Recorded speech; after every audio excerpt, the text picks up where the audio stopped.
Hey guys, this is Daniel, Dr. D. Now, for those of you who watched my previous video on the Klipsch Ojas speaker, which retail for about $8,500, you'll recall that I found that speaker very fascinating. And this is just some footage here from the Common Wave store in East Los Angeles that we went to. Bob and I had gone to sit down and listen to the Ojas speakers. And since that visit, I have had a very difficult time not thinking about how fascinated I was with the upper mid-range of this speaker. It was quite remarkable.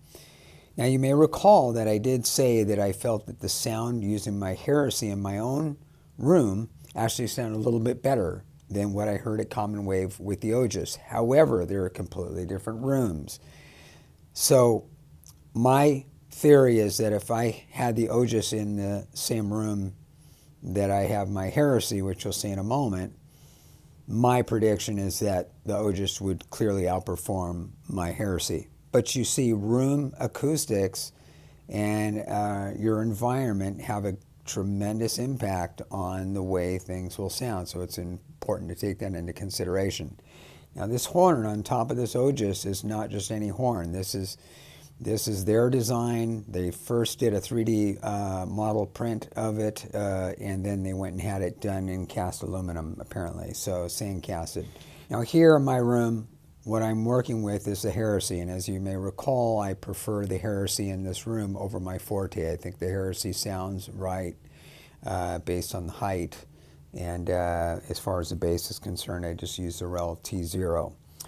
So the question is, how do I make my existing Heresy at a fraction of the cost sound similar to an Ojas? And I have been corresponding with a couple of gentlemen, because in about a month or so, you're going to see a new modification made to a Heresy. And I hope it works out. If it doesn't, then it doesn't. I will come out and let you guys know. But I have some special modifications that are going to happen to this cabinet. In the meantime, what I've done is acquired some Klipsch crossovers, the silver versions, as well as titanium tweeters. And the titanium tweeters were something I had been hesitant about using, because I have been using polyimide tweeters in these Heresies for quite a while now. And not really any issues with it, but I decided, hey, why not try the titanium? Why not try to, maximize this speaker as it is, with the new crossovers? So I'm going to go over the crossovers here shortly.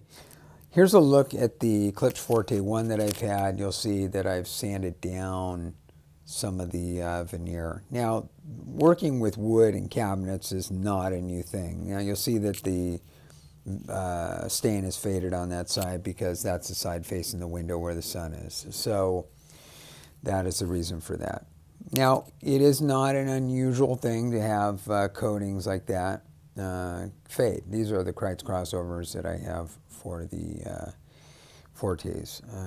So I just open those up and remove the drivers because I am sanding these down, and I'm going to put a new finish on them so that they're basically restored to new again.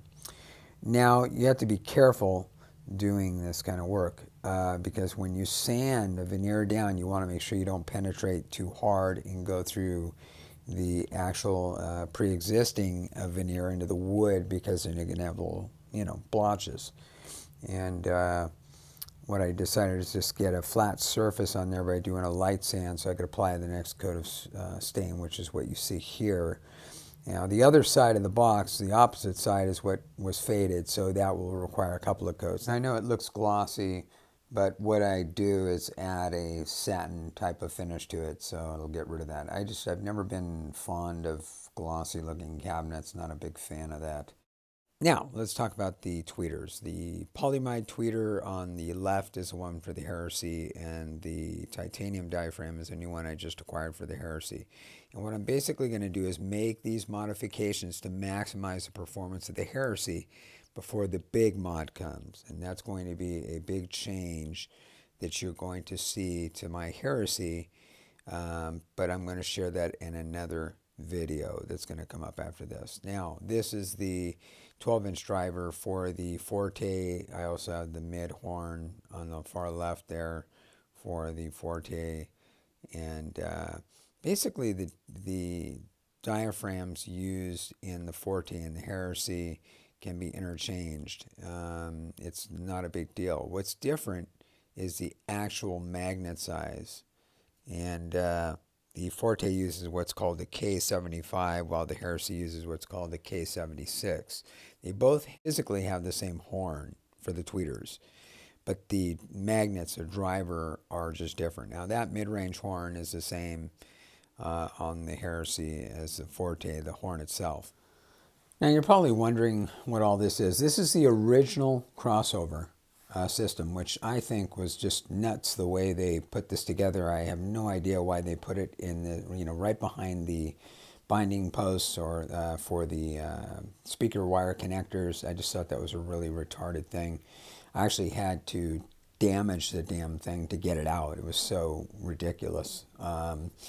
I just didn't care. I just decided to take this thing apart. But what they did is they soldered the crossovers to the actual speaker posts, and which I thought was just really retarded.